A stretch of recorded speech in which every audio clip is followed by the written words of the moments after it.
شروع اللہ کا نام لے کر جو بڑا مہربان نہایت رحم والا ہے۔ جن لوگوں نے کفر کیا اور اوروں کو خدا کے رستے سے روکا، خدا نے ان کے اعمال برباد کر دیے، اور جو ایمان لائے اور نیک عمل کرتے رہے اور جو کتاب محمد پر نازل ہوئی اسے مانتے رہے، اور وہ ان کے پروردگار کی طرف سے برحق ہے، ان سے ان کے گناہ دور کر دیے اور ان کی حالت سنوار دی۔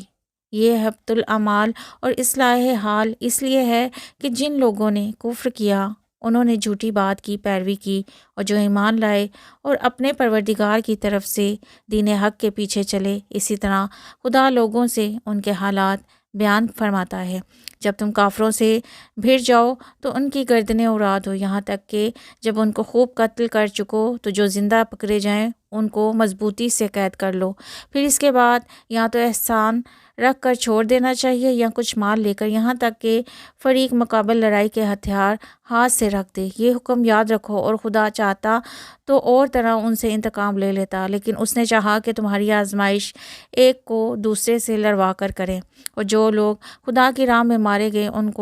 ان کے عملوں کو ہرگز ضائع نہیں کرے گا، بلکہ ان کو سیدھے رستے پر چلائے گا اور ان کی حالت درست کر دے گا، اور ان کو بہشت میں جس سے ان کو شناسا کر رکھا ہے داخل کرے گا۔ اے اہل ایمان، اگر تم خدا کی مدد کرو گے تو وہ بھی تمہاری مدد کرے گا اور تم کو ثابت قدم رکھے گا۔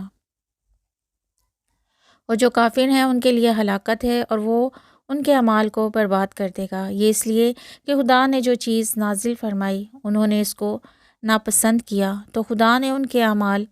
اکارت کر دیے۔ کیا انہوں نے ملک کی سیر نہیں کی تاکہ دیکھتے کہ جو لوگ ان سے پہلے تھے ان کا انجام کیسا ہوا؟ خدا نے ان پر تباہی ڈال دی،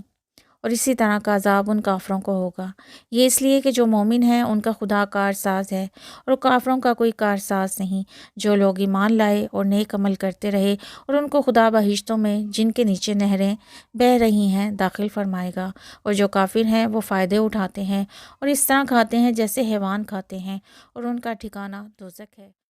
اور بہت سی بستیاں تمہاری بستی سے جس کے باشندوں نے تمہیں وہاں سے نکال دیا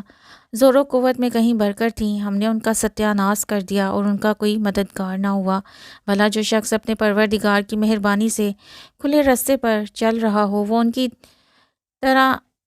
طرح ہو سکتا ہے جن کے اعمال بد انہیں اچھے کر کے دکھائے جائیں، اور جو اپنی خواہشوں کی پیروی کرے۔ جنت جس کا پرہیزگاروں سے وعدہ کیا جاتا ہے، اس کی صفت یہ ہے کہ اس میں پانی کی نہریں ہیں جو بو نہیں کرے گا، اور دودھ کی نہریں ہیں جس کا مزہ نہیں بدلے گا، اور شراب